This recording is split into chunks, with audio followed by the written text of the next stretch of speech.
Do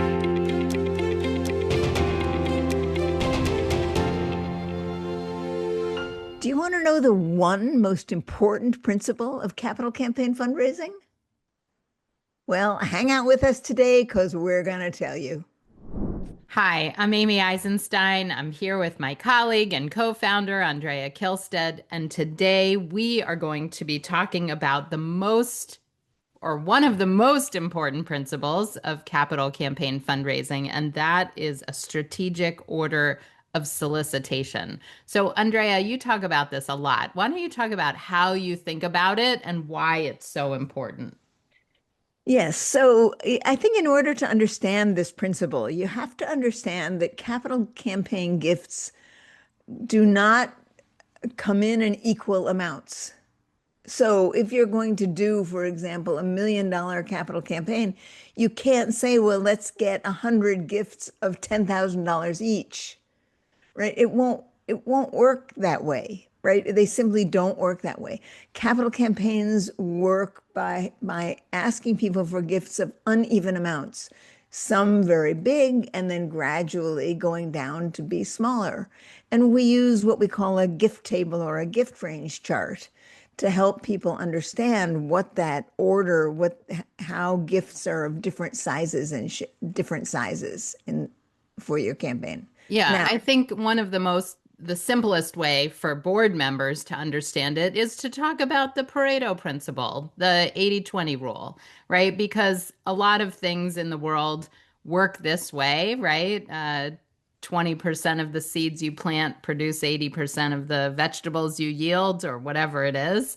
here's a 10%. good one for that. Yeah. 20% of the sales force in any department store yields 80% of the sales. Yes, yes. Here's another one. 20% of the drivers yield 80% of the accidents. Accidents. Yes, for sure. For sure.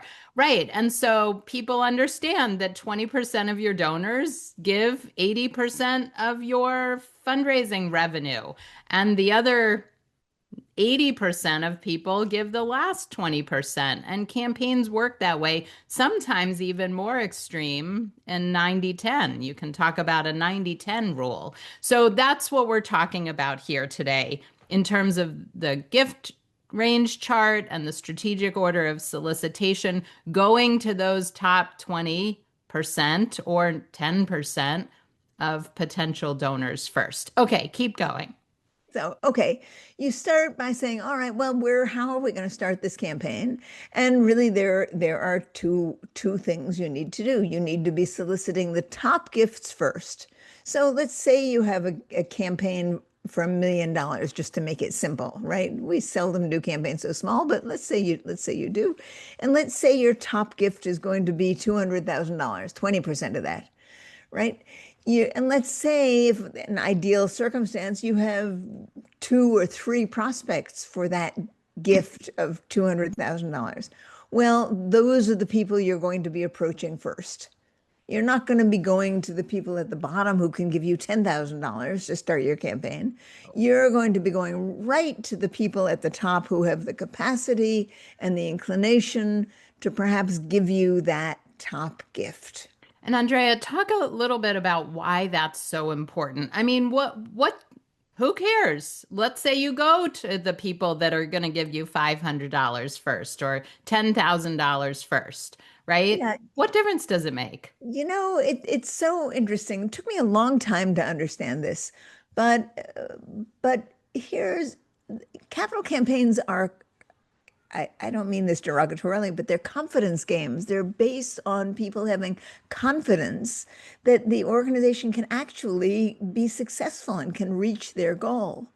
So if you have $1 million campaign, let's say I'm doing $1 million campaign and I go to Amy right in the beginning of the campaign as a donor, I said, Amy, would you give me $5,000 towards my $1 million goal? Right? You're the first person I'm asking. What's Amy going to say? She said, well, Yes. you're going to say yes. But then you're going to think my $5,000 isn't going to get you very far towards your $1 million goal. I'm going to have real Mm, questions yes. because the proportion of her $5,000 gift isn't big enough she's going to say, where are you going to get the rest of this money if you're coming to me? Right. It's not going to work, It's not right? going to Am I work. throwing my $5,000 away Right. because, you can't possibly get to $1 million if you're starting with my piddly $5,000. Exactly. Exactly. But now let's flip the script on that. Yeah. Let's say I first went to 20 donors and I actually raised all those top gifts. And I have, let's say of the $1 million, I've raised 700,000. 700, Yeah. 700,000. Exactly. And now I go to Amy, who I think could give $5,000. I say, Amy, we've raised $700,000 towards our $1 million goal. Would you consider a gift of $5,000 to help us close the gap? Well, that starts to sound reasonable. She's going to Mm. feel like her gift makes a difference because the campaign I'm asking her for now is a $300,000 campaign, right? It's the bottom part of this campaign.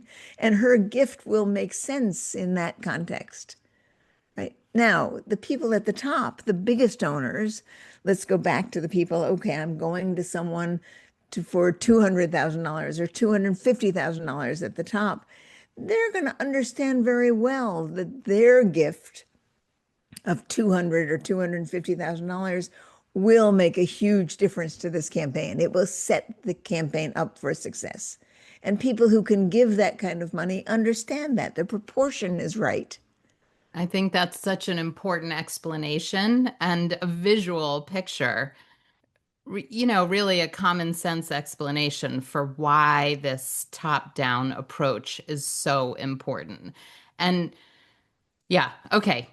Let's talk about inside out. So we haven't said the phrase top down, inside out, but that's how you talk about these things. So first is top down. So starting with the top donors, the top 10%, let's say, whether that's 10 donors or 20 donors or 30 donors, we're looking at the top of the gift range chart.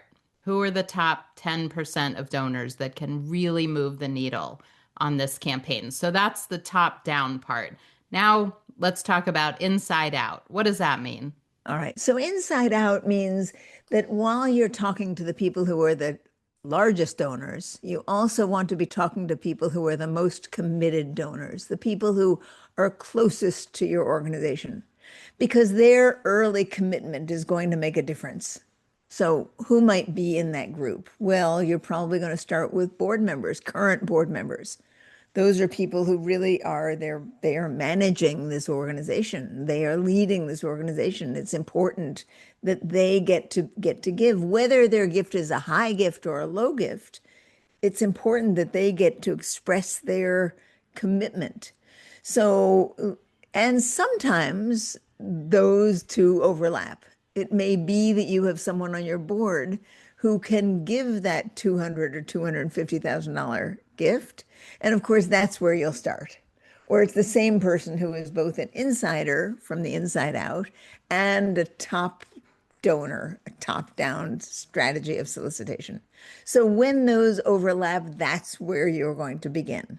But even if you have board members who can't give large gifts, and every organization is likely to have those, that doesn't mean you shouldn't be asking them early because you want them to have a chance to express their commitment to the organization.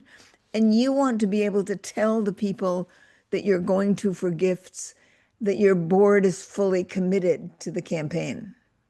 That's important. People look to that. They don't want a board that's uncommitted. They want to be able to know that the people on the board who know most about your organization are really stepping up in a big way to do what they can do for this campaign. So that's why we have top down, inside out. And if you imagine sort of a drawing of this, there's kind of this blurry area in the middle where people are both toppers and insiders. Right? Right. Those are your first prospects, of Yes, yes. course.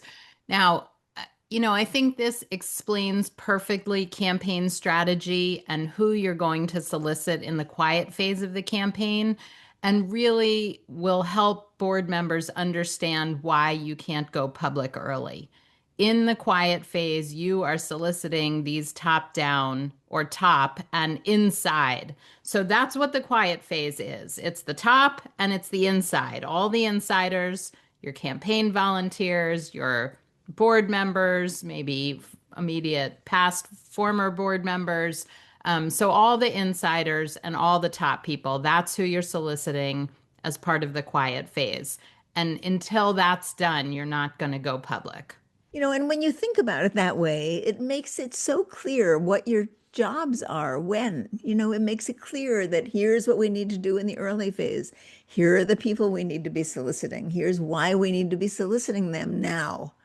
And then gradually, we're going to move down on the gift range chart and out in terms of people's commitment and connection to our organization. So it gives you a very clear graphic or visual in mental visual of how the campaign runs and works. And you can pin lots of things to that. You can talk about, well, how are we going to staff this?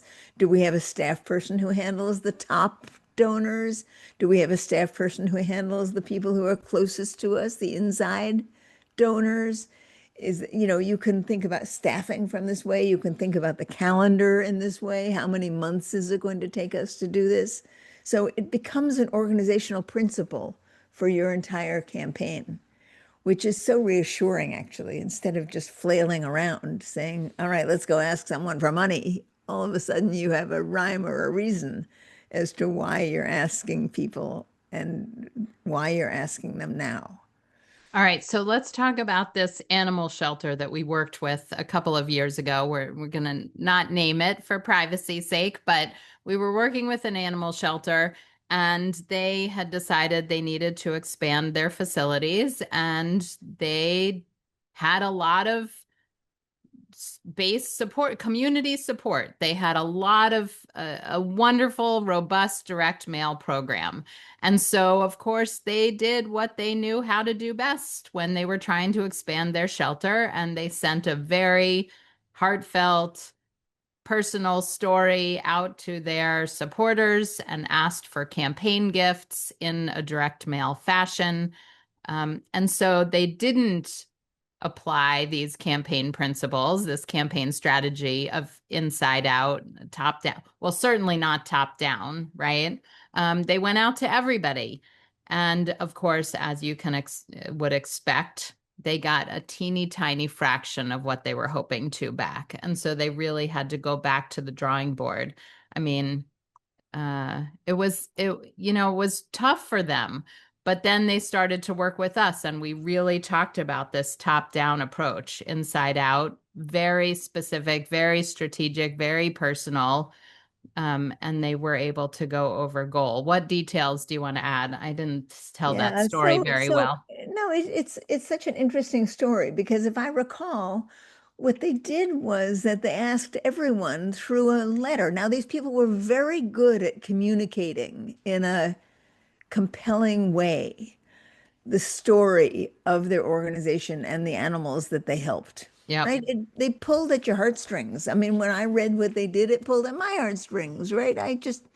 This is a great organization. They really know how to tell stories. They really know how to talk about their mission in a way that I want to help them.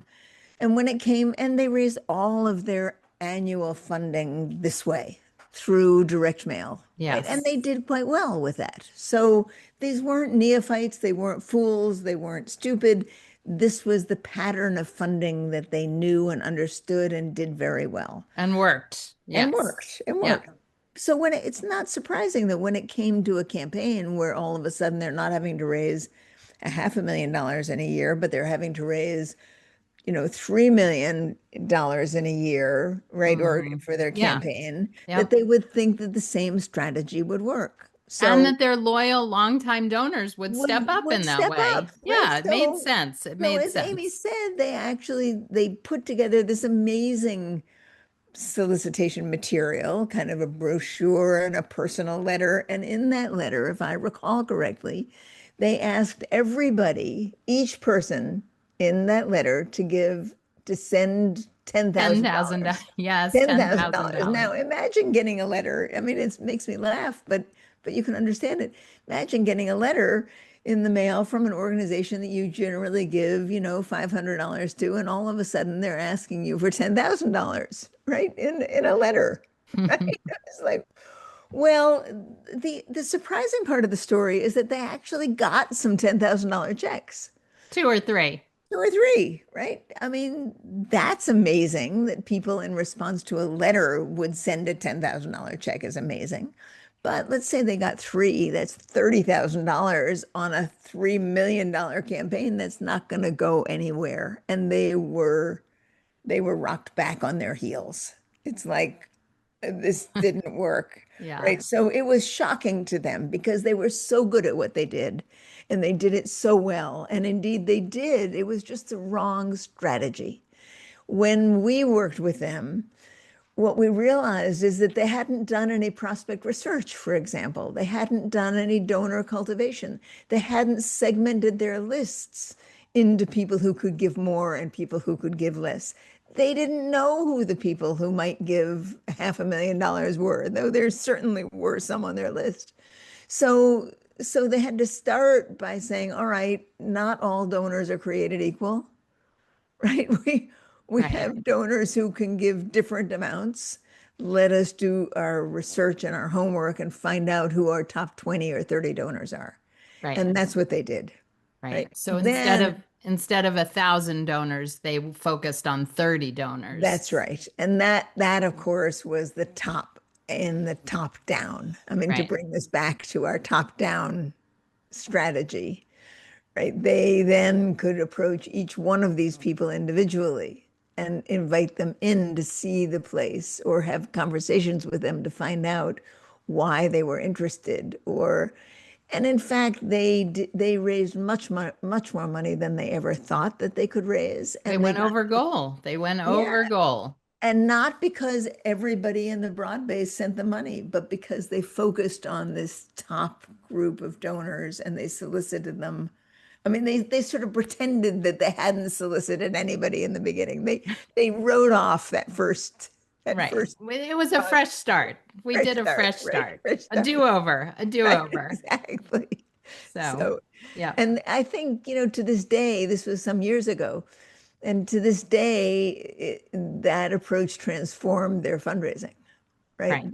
They now understand what it is to build real relationships with the people who could give them significant gifts, and they keep right on with those relationships. Well, that's what we see in campaigns all the time. That's Right. what good campaigns do is they transform fundraising departments, offices, capacity, infrastructure so that organizations, as they grow, can raise more money in an ongoing fashion and build deeper Right. relationships with their donors as well. So this was great.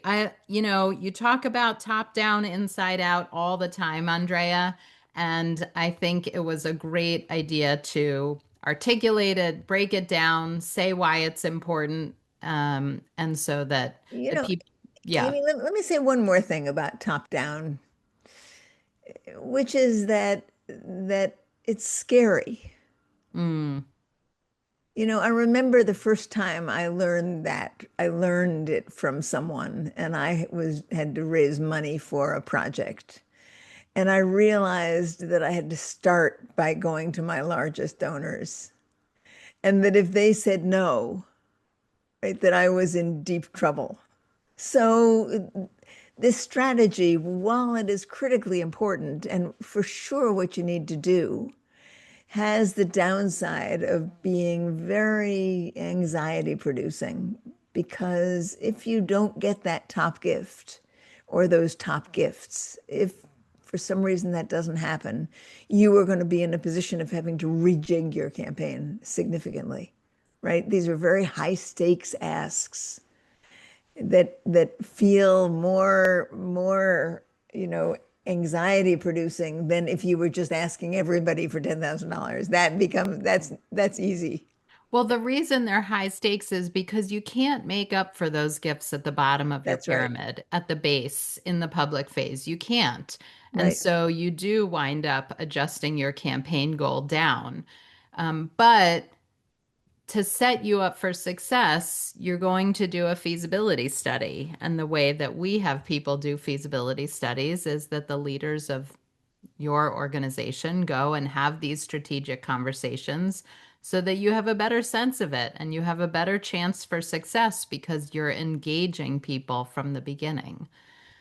So, on So that good note, topic, Amy. I just didn't want yes, to leave out the anxiety yes, part yes, because I it think is it's super real. important. It's I super mean, important. this is what we help our clients with every day. So if you're thinking about a campaign and you want to learn more about this strategy and make sure you set your campaign up for success, do visit the Capital Campaign Pro website and sign up to talk to us and see how we could help you with your campaign. All That's a good right, idea. Andrea, thanks. Okay. Thanks as always for sharing your wisdom, and we'll see you next time. All Bye. right, Amy. Bye.